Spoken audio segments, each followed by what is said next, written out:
Быйыл өрт өчүүчүлөрдүн аракетинин натыйжасында телсиз жолдон 103 адам куткарылып, 4 миллиард сомдон ашуун материалдык баалуулуктар сакталган. Бул тууралуу министрликтин өрттү өчүрүү жана алдын алуу башкармалыгынын башчысынын орун басары подполковник Азиз Бешекеев билдирди. Анын айтымында 11 ай ичинде республика боюнча 2425 өрт кырсыгы катталып, өткөн жылга салыштырмалуу өрттүн саны 33,8%га азайган. Өрттүн негизи келип чыгуу себептери болуп, электр жабдууларын колдонуудагы этиятсыздык, өрт коопсуздук эрежелери сактабагандык болууда. Келтирилген материалдык чыгым дагы 516 миллион сомдон ашса, былтыр 799 миллион сомдон ашкан. Бул 35,5%га азайгандыгы байкалган.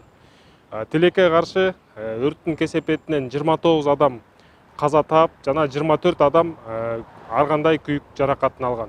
Бирок ошо өздүк курамдын күч аракетинин натыйжасында 103 адам өрт кырсыгынан куткарылган. Кыш мезгилинде өрттүн басымдуулугу турак-жай секторунда катталат. Андыктан телсиз жолду алдын алуу үчүн өрт коопсуздук эрежелерин так сактоону эскертебиз. Ошо азыркы учурда от жагуу мезгили болуп атат. Бул өрт коркунучтуу мезгил болуп эсептелинет.